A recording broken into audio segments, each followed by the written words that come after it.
يلا ماركة حنا تيك 1.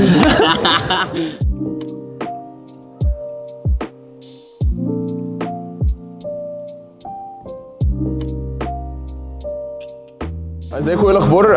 انا سعيد وده سعيد بيتكلم. المره دي موضوع مختلف شويه وهندايف انتو الميديا ديبارتمنت والاعلانات والافلام والحاجات دي كلها، ومعايا حد اكتر من رائع، حد عارف هو بيعمل ايه، مش شغال كده وخلاص، وراجل انا بصراحه شفت له حاجات كتير قوي واتعلمت منه كتير قوي.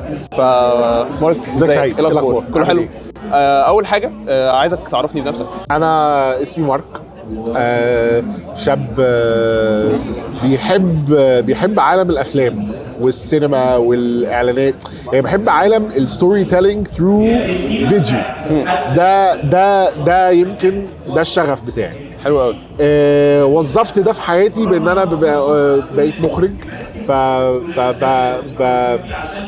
ففيجوال ستوري تيلر. يمكن ده حاجه فيجوال ستوري تيلر، حاجه لطيفه بحبها. بحب تحكي ايه؟ بحب احكي using a visual medium. اوكي. فده النهارده بيبان كمخرج، بس برضو بيبان بعمل AI art، بيحكي قصص او بيحكي حدوته من خلال قصه او من خلال صوره وكابشن. يعني I just enjoy storytelling. فانا I think I'm a storyteller، وتحت بند الستوري تيلينج في حاجات كتيره مختلفه بس كلها اتس فيجوال ستوري. دول الكي ووردز زي ما بيقولوا كده. اوكي، طيب انت في فيديو قبل كده كنت قلت فيه ان I'm gonna go a filmmaker. حلو قوي. فانت عرفت ده ازاي؟ يعني امتى الوقت اللي انا عرفت ان انا هبقى فيلم ميكر؟ انا من وانا صغير، يعني انا من وانا صغير. انا والدي كان من الجيل اللي اكتشفوا الفيديو كاميراز، في هوس اتهوس لازم اشتري الفيديو كاميرا، فكان كل كام سنه بيشتري واحده جديده. فانا كبرت على انه كان في جزء تصويري في البيت، مش فوتو، فيديو. فكنت كانت فيها حته تكنيكال كده، السيتنجز بتاعت الكاميرا، وتدوس الزرار ده هيعمل كده. واو، ايه ده؟ بالظبط. وايه ده؟ انا لو دوست هنا كان الكاسيت بيتفتح ببطء قوي كده، فتحس ان انت في ايه، في خيال علمي شويه. حلو. كانت بروسس كمان، كان فيها وقت، كان فيها حاجات. فاي ثينك من ساعتها وانا حبيت فكره ان انا اقدر اعمل، جت من حته اقدر اعمل فيديو في اوتبوت لحاجه. بس اولسو جت من حته ان انا بحب اتفرج على افلام قوي. يعني احنا كبرنا على ده، كبرنا على ان احنا بنتفرج على افلام في البيت كتير، وابتدينا نعرف ده فيلم حلو وده فيلم نص نص. ده هنا المخرج كروت الحته دي. اوكي. فيمكن من جوايا كده حاجات كتيره من الاكسبوجر او من الترايل اند ايرور اوف بمسك فيديو كاميرا والعب، خلتني احس انه ايه ده، انا مبسوط قوي وانا بعمل فيديو. فهي بدات كده، مبسوط قوي ان انا بعمل فيديو. فده تطور طب انا عايز اخلي فيديوهاتي شكلها احلى. طب فكده اتعلمت شويه تصوير اكتر. طب ايه ده، انا عملت فيديو شكله حلو قوي بس الناس مش انجيجد خالص، لانه لقيت ناس بتقول لي بص هو الاكشن حلو بس ما فهمتش حاجه. رايت. فمعناها انه لا، محتاج احسن نفسي، محتاج احسن الحدوته بقى. انا عملت في اف اكس وعملت مش عارف ايه وعملت وصلت اوريدي مشهد فيجوالي كان حلو قوي بس ما كانش فيه حدوته. فكل شويه قاعد اتطور، وبعدين يعني التراك ده بقى بياخدك بالنسبه لي عشان انا مهتم بالحدوته قوي. فاي ثينك ده خدني لحته الاخراج. لو انا كنت مهتم بالصوره جدا كان هياخدني لحته انت كنت مهتم قوي بالفيجن، انا محتاج احكي ايه بالظبط. لازم اكون، او انا عايز الناس تاخد المنتج بتاعي وتحس احساس حلو. تحس ان هم طلعوا بحاجه. ايه؟ طلعوا بضحكه، طلعوا الفيلم ده خلاني انسى، او اللي انا الحاجه اللي انا اتفرجت عليها دي خلتني انسى مودي الوحش، وكان مودي لطيف وانا بتفرج على الحاجه دي. ما بتهيأليش انا هغير حياه حد دلوقتي، بس نفسي في يوم من الايام اعمل حاجات تغير حياه ناس، مش من ناحيه ان هم يعني يطلعوا مبسوطين ويطلعوا في سيلف ريفلكشن معين او كده. حلو قوي. انا حاسس اكتر وانت بتحكي ان هي it was a community. ايه؟ it was a community. يعني احنا هنا واحنا في سينك، احنا في كوميونتي. الناس قادرين نقابل بعض، قادرين نقعد نتكلم وندردش، قادرين نطلع بحاجه حقيقيه. ففي البيت كان نفس الكلام. والدك كان شغوف جدا بالافلام بالحاجات، يعني كانت دي المدخل. فالكوميونتي دايما بتفرق. الكوميونتي بالظبط على سكيل البيت. كوميونتي البيت كان مشجع جدا ان انت تقدر تاكسلريت ده بالظبط. طيب هاو ديد يو ستارت؟ ازاي بدات؟ بص انا هحكي لك قصتي شويه. ماشي. انا لما ابتديت بس كفيلم ميكر صغنون عنده 12 سنه، كان ساعتها ويندوز اكس بي لسه نازله، وويندوز موفي ميكر 2 لسه نازل.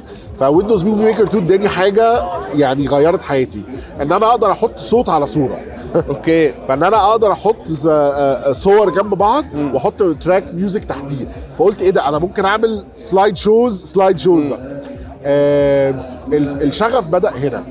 لو هتتكلم على ومع السنين انا درست هندسه سوفت وير انجينيرنج، فعلى مدار السنين كلها بتاعت الجامعه كنت ستيل بشتغل على الحته دي، بعمل شورت فيلمز، بخش كومبيتيشنز فيها فيديوهات، بعمل فيديوهات لافراح، بس الفيلم اللي انت بتتفرج عليه في الفرح. كنت بعمل الفيلم ده. اوكي. فبيبقى حته انترتينمنت جوه الفرح، ناس بتتفرج على كليبايه سكتشايه مش كل اللي كان فارق معاك ان انا بس عايز احكي اي حاجه. يعني كنت اللي فارق معايا ان انا عايز اعمل حاجه، عايز اجرب تكنيك جديد، عايز اجرب معده جديده، عايز اجرب ستايل جديد في الاديتنج. كنت برضو حته منها كنت عايز اعمل كنت عايز اتطور او اطور من نفسي. وبعدين في 2016 كنت شغال في شركه كبروجكت مانجر، والشركه ما كانتش يعني كانت على النازل شويه، فمشوا ناس كتيره، انا كنت واحد منهم. والحمد لله دي كانت احسن حاجه حصلت لي. في ناس كتير قوي بتكون شايفه ان هي لو مشت من مكان انا كده وحش جدا وانا كده مش كويس خالص. لا ده احلى حاجه حصلت لي. ليه؟ لانه لما مشوني من الشغل، وده كنت عايش في كندا ساعتها، فتح لي الباب. هو بصراحه ربنا فتح لي باب في مصر. حد اعرفه كان بيشتغل هنا في ايجنسي في مصر، قالوا لي طب ما تقدم عندنا. رحت قدمت، ردوا عليا بعديها بساعه، عملوا لي انترفيو تاني يوم الصبح، offered me a job ان انا اجي مصر. اوكي. قال لي تقدر تيجي الاسبوع الجاي؟ قلت له يا معلم انا هسيب حياتي، اديني شهر. دي الحاجه اللي انا عايز اعملها في حياتي. شهر كده يعني لميت الدنيا وجيت مصر، واشتغلت سنتين في الايجنسي دي. ودي كانت الدخله بتاعتي للسوق المصري والكارير از فيلم ميكر فول تايم. انت دلوقتي بتعمل ايه مينلي؟ مخرج. اوكي. طيب المجال او الناحيه بتاعت الميديا او الادفرتايزنج شويه هيزي، شويه الناس اللي مش محتاجه حد يكون دارس حاجه قوي معينه، مش زي الانجينيرنج مثلا. الانجينيرنج لازم عشان تشتغل انجينير لازم تكون درست انجينيرنج 5 سنين. هنا مش لازم تعمل ده. صح. الموضوع معتمد قوي عليك انت وعلى ثقافتك وعلى ان انت بتذاكر وعلى ان انت بتعمل ايه بالظبط. فنقطه الريسيرش، انا ازاي اقدر ادور لو انا لسه ببدا خالص؟ ازاي اقدر ادور على حاجه والاقي ان انا هنا هبدا اتعلم، وهنا ده هياخدني from A to B. اوكي. ازاي ممكن اروح من النقطه دي للنقطه؟ هو I think حلاوه الميديا واللي هي تختلف عن المهن الاخرى اللي هي زي الهندسه او الدكتور او مش عارف ايه، ان انت ممكن you can learn by doing. وده اللي انا اتعلمته، او ده التراك اللي انا مشيت فيه. ان انا كنت بعمل، ان انا كنت بمسك كاميرا وبطلع فيديو، بمسك كاميرا ومايك واروح اعمل انترفيو مع حد. كنت دايما بنتج حاجه على السكيل اللي انا قادر انتجه. ما كنتش بفكر. طبعا كنت بفكر نفسي يبقى معايا كاميرا اكبر، نفسي يبقى معايا كرو اكبر، مش عارف ايه، بس ده ما كانش بيعطلني في ان انا انتج حاجه، اعمل حاجه. يعني قصدك تقول ان هي دي كانت حاجات زياده، حاجات ثانويه، الاساس ان انا اقدر اعمل ده. انت النهارده معاك موبايل في ايدك، يبقى انت معاك كاميرا في ايدك. سيبك بقى من كواليتي، انت معاك كاميرا، فانت عايز تبقى مخرج، فانت لازم تبقى بتحكي ستوريز في خلال ثرو فيديوز. حلو الكلام. حلو الكلام. لا فرق. انا لو انت حد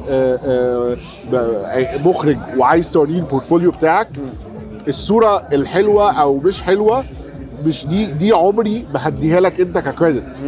انا هبص على how good of a storyteller you are. ليه؟ لانه في ناس النهارده او امبارح او من سنه او من 5 سنين ما كانش عندها كاميرا كواليتي زي اللي موجود في التليفونات النهارده، وكانوا بيطلعوا ستوريز حلوه وايموشنال جدا جدا. It's all about story. It's all about story. فانا بالنسبه لي البراكتسنج ده مهم جدا. فانت لو حد لسه بتبتدي بالذات للمخرجين انا بنصحهم learn how to edit. اوكي. and اعمل لو في ايدك اعمل فيديو كل ويك اند. لو انت بتشتغل 9 to 5 يعني بتبيع بطاطس، بيع بطاطس وخليك امين في شغلك تمام. وفي الويك اند وانت مش بتبيع بطاطس اعمل افلام، انزل اعمل اعمل حاجه، اعمل فيديو. ليه؟ لانه كل ما انت تعمل كل ما انت هتكتشف انت واقع في ايه. كل ما الجمله الشهيره اللي كلنا بنحس بيها اللي انا شايفه قدامي ده مش الحاجه اللي كانت في دماغي. وده المسافه دي في الاول هي مسافه كبيره قوي. صح. ليه؟ لانه انت لسه ما عندكش او لسه ما واجبتش كل الحاجات، ما عندكش لسه البيس كلها عشان تقدر تبني لسه. لا مش يعني انت لسه ما شفتش، انت لسه بتعمل اول حاجه يا دوبك اول عمل. but that's okay. وده المفروض يحصل. المفروض يحصل تحس الاحساس ده. ليه؟ لانه ده معناه ان انت عندك فيجن اكبر من الكاباسيتي بتاعتك او الكابابيلتي بتاعتك. حلو. هايل. ففي فيجن كبير وفي كابابيلتي صغير. حلو. الكابابيلتي صغير ده بقى احسنه ازاي؟ ان انا اعمل تاني فالكابابيلتي هيعلى. اوكي. اكتشفت ان انا يعني اختياري للمزيكا مش احلى حاجه في الفيديو ده، فلما اعمل التاني اختياري للمزيكا هيبقى احلى. في ناس قوي بتبقى تقول لك طب انا هقعد بقى في البروجكت ده وهقعد امينتين فيه كتير قوي وهغير المزيكا فيه وهقعد احسن فيه كتير. تمام. بس لما الاقي نفسي perfectionist خاف. اوكي. لان البرفكشنزم ده يعني دايما كده جمله perfectionism is the enemy of progress. عايز تبروجرس انسى كلمه perfectionism خالص، انساها لانه ده هيعطلك. موف اون. بالظبط. خلاص بروجكت عملته وحش تمام، موف اون. اتعلمت منه ايه؟ اتعلمت منه ان انت كادراتك محتاجه تبقى احسن المره الجايه تمام. ان انت تفضل في البروجكت ده او تفضل في الزعل بتاع انا ما عملتش حاجه كويسه مش هتكبر. you have to move on. خلاص بروجكت حلو حطه على جنب، بروجكت وحش حطه على جنب، move on. والاستمراريه دي في ان انت تطلع وتنتج ده هيعلمك حاجات ما حدش تاني هيقدر يعلمها. دي حقيقه. دي يمكن من اكبر الحاجات اللي اقولها. ناس كتير قوي بتكون عارف انا عايز ابقى مخرج، انا عايز ابقى DOP، بس هو في الحقيقه ممكن يبقى شاطر قوي از كوبي رايتر، شاطر قوي في حته صغيره ونيش قوي وانا ابقى شاطر هنا، بس اللمعه بتاعه الدايركتور ان انا مخرج فبيبقوا عايزينها قوي. فانت ايه رايك في الموضوع ده؟ هل لازم كل الناس تبقى مخرجين؟ هل لازم كل الناس تبقى مديرين تصوير؟ بص تعالى نتفق على حاجه. سؤال حلو مبدئيا. لو انا اي شغلانه في الحياه عايز اعملها عشان اللمعه وعشان شكلي قدام الناس او عشان برستيجي في المجتمع هيبقى ليك سقف. حلو. وهتشتغل والكوبي رايتر اللي عايز يبقى مخرج عشان لمعه المخرج هيشتغل جامد وهيوصل وهياخد اللمعه. هياخدها.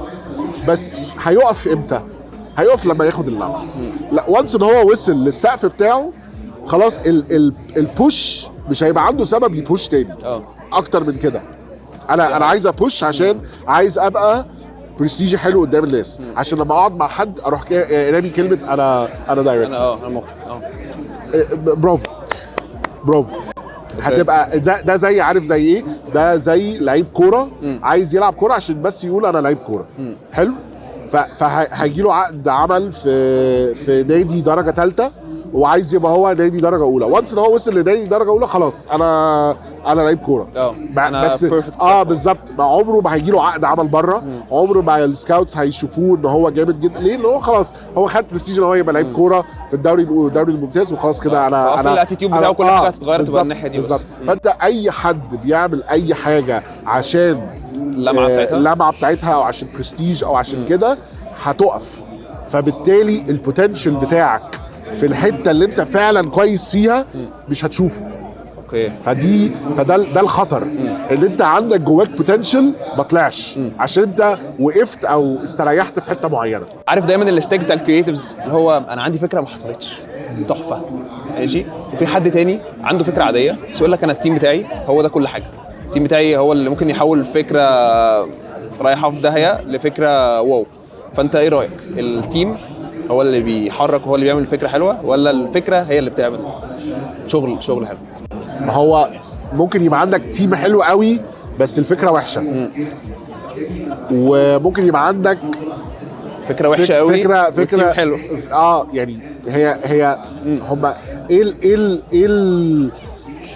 يعني ايه الاند جول بتاعك؟ الاند جول بتاعك ان انت تعمل حاجه حلوه، فهو يفضل التيم والفكره. بس تعالى نتفق على حاجه، ان انت لو معاك تيم حلو فبالتالي الفكره الوحشه هتعرف تخليها احلى حاجه it can be. اوكي. بس الفكره الوحشه لو اساسها وحش فانت بتعالج. ولو معاك تيم حلو قوي هتعالج احلى معالجه، بس مش هتنفجر. ليه؟ لانه البيس الكتابه الورق وحش. لو الورق وحش هات احلى ممثل، هات احلى مخرج، هات احلى مونتاج، احلى في اف اكس، احلى كل حاجه. لو الورق وحش هم هياخدوه للماكسيمم حلو اللي هو ممكن ياخده. رجعنا لفكره ان الستوري وينز. الستوري وينز بالظبط. فدايما فكر في فانت لو في بوزيشن لازم تختار يا فكره حلوه يا تيم حلو. اي ثينك اختار التيم الحلو اللي هتعرف يعني توصل بيه الليميت قوي بالفكره الوحشه. بالظبط. لانه انا اي اولويز بليف ان يعني انفست في الناس اللي حواليك وكون a collaborative leader. فلما انت تبقى ليدر اون سيت الفكره الحلوه دايما مش هتيجي من عندك. انا كمخرج حتى لما بشتغل مع ناس دايما ببقى بعتمد على الديبارتمنت هيدز اللي معايا للفكره الاحلى. فانا هروح اقول لهم طب بصوا يا جماعه انا عندي مثلا ايه رايكم لو لابسين حاجه بسترايبس بيضه؟ حلو. ايه رايك يا ستايلست؟ فالستايلست تقول لي السترايبس البيضه ممكن تبقى حلوه بس ممكن لو عملنا كذا كذا كذا كذا تبقى احلى. فساعتها ممكن يعني ساعتها الكونفرسيشن بتروح لحتت انا عمري ما كنت هفكر فيها. فالتيم الحلو هيساعدك تاخد الفكره الوحشه لحاجه احسن شويه، والفكره الحلوه هتاخدك لفوق. بس لو معاك تيم وحش وفكره حلوه ممكن تعمل على قد الفكره الحلوه بس مش هتعلي. كانت توك حلو قوي، انا اتبسطت جدا. انا كمان سعيد، واي هوب ان الناس كلها تكون اي هوب ان انتوا اتبسطتوا. واخر حاجه خالص كوت انت عايش بيها. في آية في الإنجيل يعني عايش بيها قوي، أنا حافظها بالإنجليزي. Do unto others what you would have them do to you. يعني اعمل للناس اللي انت نفسك يعملوه معاك. فبالتالي انا عايش كده، اي حد عايز يسالني حاجه هقول له الاجابه. مش هتبخل عليه، مش هكبر على معلومه، مش هبخل عليه. لانه بحس ان انا يعني انا لما ودي كانت المبدا ده موجود معايا من ايام الجامعه. يعني من ايام الجامعه وانا كنت مثلا كان عندي اصحاب اكبر مني كانوا بيدوني الامتحانات بتاعتهم، ودكاتره الجامعه كانوا بيستخدموا نفس الامتحانات تاني. انا بالنسبه لي كنت بحب اساعد الناس اللي حواليا، لان والله انت لما تجيب 90% وانا اجيب 90% درجتك مش فارقه معايا، مش هتفرق، مش هتسوي وين سيتويشن. انا كسبان وانت كسبان خلاص. فكل بحس انه كل ما انا اقدر ادي ناس حتى لو انا خبره انا تعبت بيها وانا عرقت وتعبت عشان اخد الخبره دي والمعلومه دي وجبتها من جوه. my experience is my experience، وده مش هيأثر على، وبالعكس لو my experience يقدر يساعد حد قدامي لا انا اساعده جدا. فدي الآية من الانجيل دي بالنسبه لي يعني عايش بيها. حلو قوي. ثانك يو سو ماتش. ثانك يو. واي هوب يو يعني كل الحاجات الجميله اللي ثانك يو قوي. ثانك يو. مبسوط جدا جدا ان احنا عملنا. شكرا يا جماعه. بحبكم.